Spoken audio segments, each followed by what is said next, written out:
안녕하세요. 부동산을 쉽게 다양하게 깊이 있게 분석하는 부동산의 비밀입니다. 그동안 콧대가 높던 집주인들이 요즘 패닉 상태에 빠졌습니다. 집값 하락과 금리 인상이 아직 정점에 도달하지도 않았는데 부동산 심리가 계속 하락하고 있기 때문입니다. 전세 가격의 하락이 결국은 부동산 하락의 또 다른 촉매제 역할을 하면서 1, 2년 전에는 상상도 할 수 없었던 일들이 지금 벌어지고 있습니다. 어떤 일이 벌어지고 있는지 한번 알아보면서 내가 부동산을 향해서 어떤 스탠스를 취해야 하는지 그것도 같이 한번 알아보겠습니다. 집값을 떠받치는 여러 요인들 중에 하나가 바로 전세 가격입니다.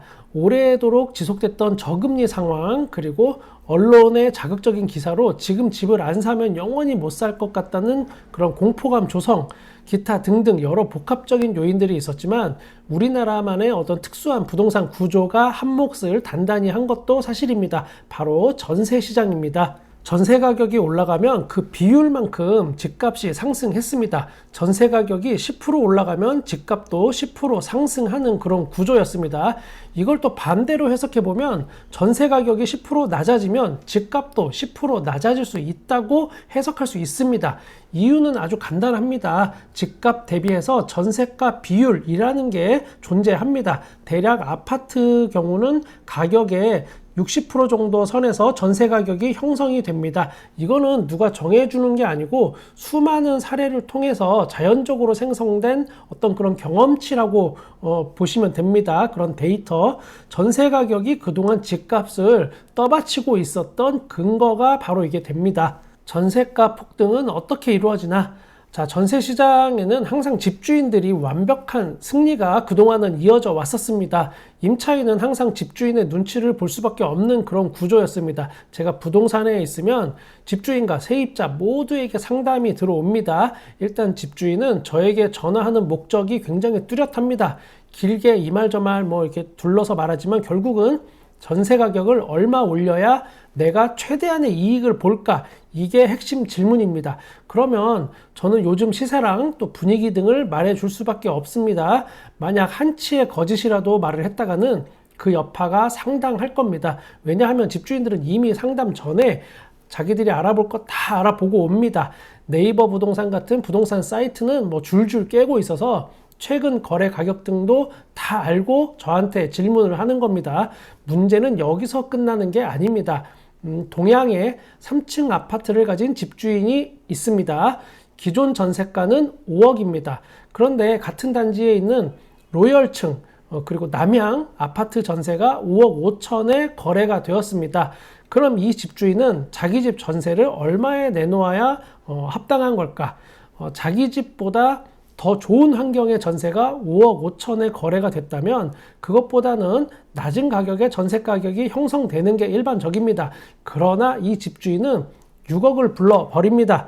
그리고 애가 없거나 강아지가 없거나 이러면 5억 8천만 원까지는 내가 깎아주겠다고 후한 인심도 보여줍니다.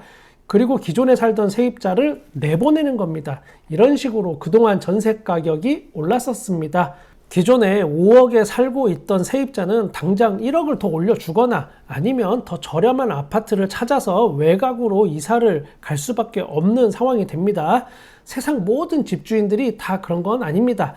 자기 자산을 알아서 최대한으로 증식하겠다는 집주인을 제가 나쁜 사람이라고 무조건 몰아붙일 수는 없는데 그냥 이런 집주인 이렇게 표현을 하겠습니다. 이런 집주인의 비율은 제가 느끼는 체감상은 90% 정도 됩니다. 10% 정도는 그래도 더불어 살자, 다 같이 살자 이런 의식이 좀 더 강한 분들이 있습니다.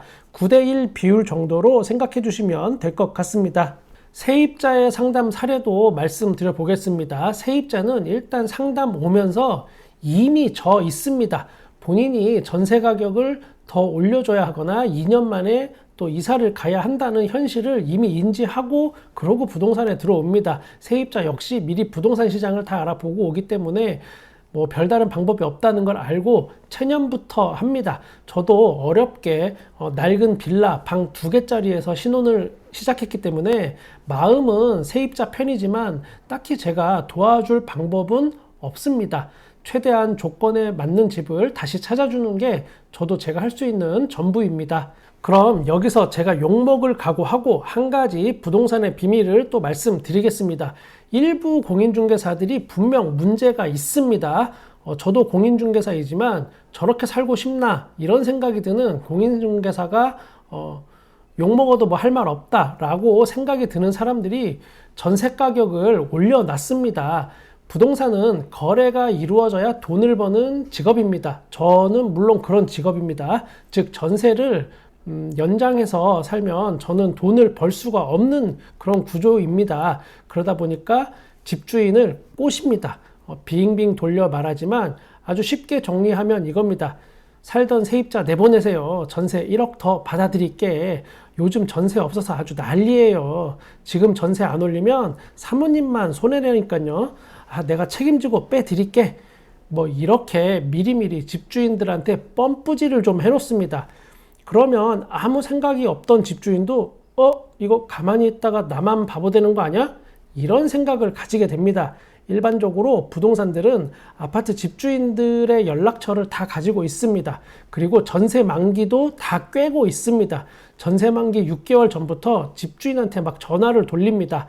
그래서 먼저 미리미리 매물을 선점하긴 하는데 거기서만 끝나는 게 아니고 살살 집주인을 꼬셔서 돈을 더 벌려고 한다는 게 문제입니다.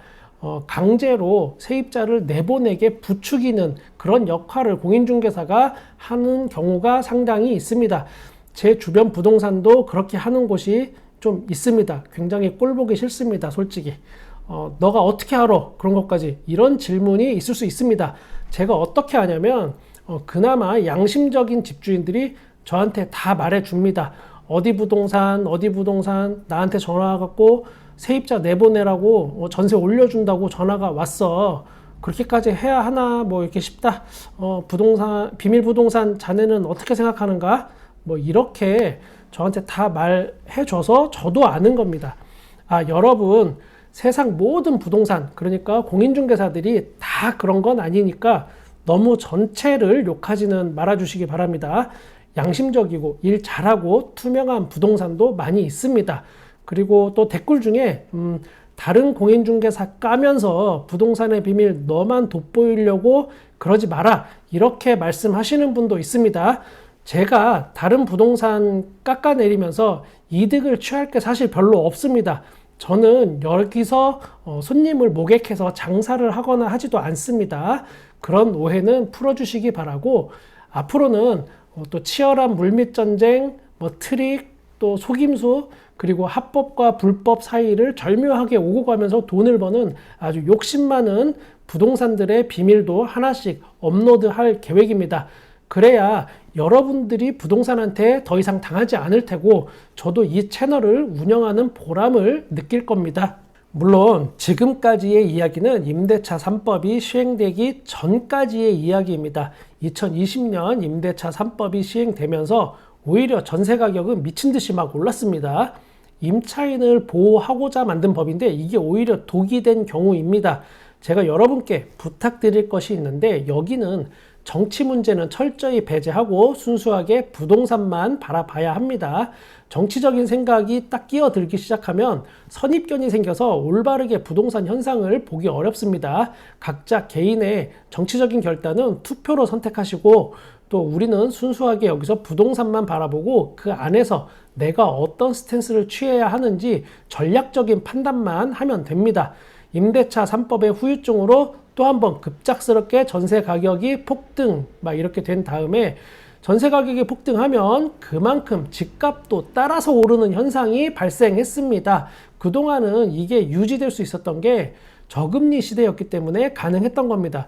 전세대출 금리가 낮아서 감당이 가능했던 그런 세입자들이 전세대출을 더 받거나 해서 계속 버텼습니다. 이제는 전세대출 상단이 7%, 8% 시대가 되다 보니까 더 이상 못 버티고 여길 다 떠나는 겁니다. 전세시장을. 결국 전세를 찾는 수요자가 줄어들었기 때문에 전세 가격은 또 낮아질 수밖에 없고 전세 가격이 낮아지면 그만큼 집값도 낮아지는 현상이 벌어지게 됩니다.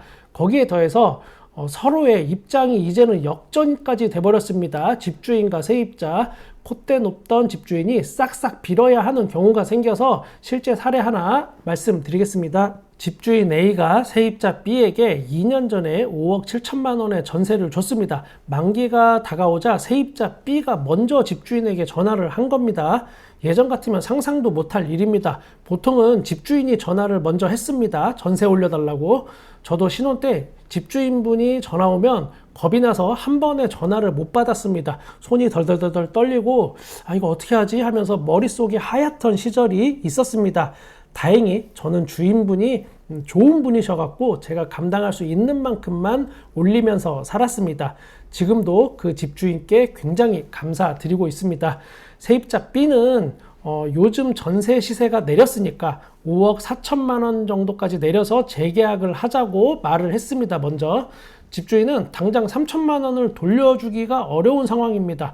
둘은 그래서 결국은 합의가 안 됐습니다. 집주인이 저한테 전화해서 막 전세 빼달라고 합니다. 저는 5억 4천만 원이면은 지금 재계약하는 게 더 이익일 것 같다고 집주인에게 말해줬습니다. 지금 시세는 5억 정도로 떨어져 있기 때문입니다. 5억 밑으로 해도 자신이 없는 그런 가격입니다. 제가 볼 때는 그만큼 전세가가 지금 많이 하락한 측면이 있습니다. 제가 상황을 말해줘도 집주인은 이걸 받아들이지 못합니다. 전세 찾는 사람이 널렸다고 생각합니다. 굉장히 큰 착각을 하실 수밖에 없습니다. 여태까지 그랬으니까. 그러던 중 세입자 B가 4억 5천만 원에 마음에 드는 집을 찾고 말았습니다. 다른 집을 찾았습니다. 이제는 A는 발등에 불이 떨어진 거를 알고 난리가 났습니다. A는 온 동네 부동산에 집을 내놔봐야 지금 그 가격에는 세입자를 못 맞출 걸로 저는 예상이 됩니다. 오죽 급했으면 일요일 오전에, 일요일 아침에 저한테 전화가 왔을까요? 이 집주인이. 저는 그냥 세입자한테 음료수 사들고 찾아가서 잘 이야기하고 적당한 가격에 다시 합의를 보라고 제안을 했습니다. 이제 집주인 A는 방법이 없습니다. 싹싹 빌어야 하는 상황이 됐습니다. 몇 달 전까지만 해도 상상할 수 없던 일이 지금 현재 벌어지고 있습니다. 그리고 이 집만 지금 특수한 경우가 아닙니다. 절대로. 전세가 안 나가서 공실인 집도 저도 몇 개 있습니다. 집주인이 만약 부동산 상황을 제대로 파악했다면 아마 5억 4천만 원에 얼른 재계약을 했을 겁니다. 그래서 1주택자든 다주택자든 무주택자든 부동산 상황을 정확하게 인지하고 또 바라보고 있어야 하는 겁니다. 안정적인 주거 환경이 내 가족의 그런 행복할 수 있는 첫 번째 단추가 될 수 있습니다. 저는 여러분의 부동산에 끝까지 함께 하겠습니다. 구독과 좋아요 감사합니다. 부동산의 비밀이었습니다.